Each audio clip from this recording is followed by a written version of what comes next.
Hi, this is Tim of the 1916 Company. Welcome and thanks for logging on. If you love this watch, email me, Team Mosso at the1916company.com for purchase pricing and availability questions concerning this watch. The 2005 to 2010 Panerai Ferrari series will forever be controversial. Not because there's anything wrong with either of the constituent brands or the watches themselves, but because the marriage seemed one born more of marketing and finance department logic rather than the motivations of engineers and fine art designers. And of course, the engineers and fine art designers are the ones who make watches and cars so special. But you may have heard the phrase, a good idea done badly. What about a bad idea done well? And so that shotgun marriage of Panerai and Ferrari with their mutually Italian roots turned out better than the premise would have suggested. And this watch right here is the Panerai Ferrari FER00010. It is the Scuderia Rattrapante.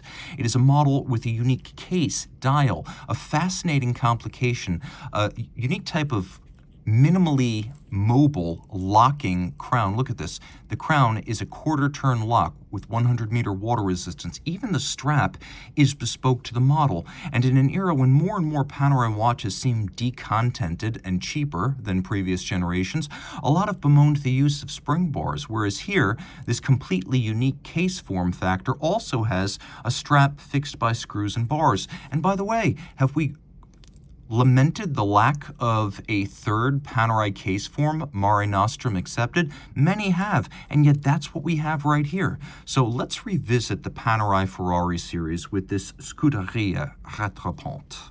Taking a look at the watch on my wrist, it's big. This was a model born of the mid-2000s. Its first year on the market was 2006, and as you can see, it's very much of that era. Also, there aren't a whole lot of Ferrari owners who want to disappear into the scrum or the crowd. And as you can see right here, that goes for Ferrari watch owners as well. One does not buy, even in our era, a 296 in order to vanish. But the watch is not so large that I could not wear it. So I'm going to say 16 centimeter circumference wrists and up. And the further you move away, the better it looks. Now, it is not thin. In fact, let's get this out of the way right now. This 45 millimeter diameter steel watch is 17.2 millimeters thick, 56.6 from lug to lug, has a 24 millimeter spacing in between the lugs. This strap, if you're familiar with the legendary Ferrari 365 GTB4, better known as the Daytona, you know that it made this sort of ridged seat texture famous. You could see that there's a pleating on those seats that segments the leather into tufts of bolstering, and that's exactly what we have right here. We've got nice motorsports inspired, or at least 60s and 70s motorsports chronograph inspired contrasting stitch on a deliberately weathered leather, and you know that because you can see on the bottom that the strap is in great shape, so it's got a little bit of distressed calfskin graining and a weathering to it by design. You can see in profile it has edges which are folded, and then we have a clasp which is series specific. Now, there were the two different types of these. There were the Gran Turismo and the Scuderia, which is what this is. And it's obvious to tell because it has the racing signature of the Ferrari Equipe on the dial. Taking a quick look at this buckle, it's a double fold with twin trigger release, which is considerably more than you get on a standard Panerai watch. They typically come with pin buckles, and it's a double fold with twin triggers, so it can't pop open. You can see right here, the buckle is unique with satin polish, and then so is the internal part of the clasp, engineered by Officine Panerai. These were officially the Ferrari watches engineered by Panerai. Taking a look in profile, we've got a unique, almost Vacheron-esque lug profile here. This looks like a lug design right off the Malt series, and it's a fascinating break with the case. You can see it's actually a socketed design, which is a fascinating look because it's so unlike the Radiomers, the Radiomir 1940s, and every single version of the Luminor. We've got a combination of creases and curves, possibly to a degree you might not expect, with polish and satin. This is a split-second chronograph, and the Rattrapante, featuring the ability to split the seconds so you can gauge the waxing or waning interval between two concurrent race cars around a track, for example. Now, the timepiece has a dial that is designed to evoke what you might see on the inside of a Ferrari car, especially a Ferrari race car. We've got a tachymetric scale-out board, which with the chronograph can be used to gauge the speed of an object, such as a race car around a track. And then we've got this unique crown, and the crown system allows this watch to achieve its rated water resistance of 100 meters. You can see it right there on the back. These have a unique millissimation system that is specific to these. You can also see underneath we've got a column wheel conversion of a 7750 by lug-to-lug for Panerai. And it's basically a 7750 with a column wheel adaptation, and then also with a split-second function on the dial side. Now, of course, because this is 7750 base, pull the crown, it has hacking seconds.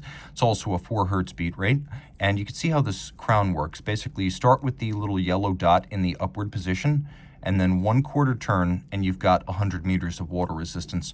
You've got the Cavallino in profile, combination of media blast and judicious polish, a fascinating and model-specific or series-specific knurling on the screw-down crowns. And while it's not much to see on the back, you can see that it's 7750 based. That's easy to discern. It's a 30 millimeter movement, so fairly large, as 7750 bases tend to be. Unidirectional winding, 4 hertz, 31 joules, 42-hour power reserve, and via the column wheel you get a much crisper operation. You can see it right there.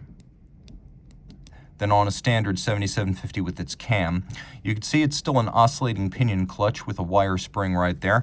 And oscillating pinions have a very smooth engagement. When you start them up, there tends to be basically no jump. If you press and hold the start trigger, it's the small amount of play in the pinion itself, as it only has a few teeth, that guarantees there won't be a jump forward or perhaps a gallop as you start the chronograph.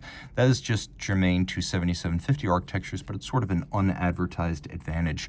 There is lots to love on this watch, and remember, on a different kind of strap, you could even swim with it, something no Ferrari could ever do. Taking a quick look at this watch, I would say that in retrospect, the Panerai for Ferrari watches are better than their reputation, and possibly quite a bit better than the original idea to force these two brands into an unholy union. It makes sense. High-performance, luxury-oriented, Italian-inspired machines. Of course, Panerai is made in Switzerland, but it just didn't work out the way that they had hoped. However, we're now far enough from that 2005 to 2010 epoch that we can look back on these and realize that they were a part of an earlier era of Panerai watchmaking when they were still trying in earnest to go upscale, not higher volume necessarily.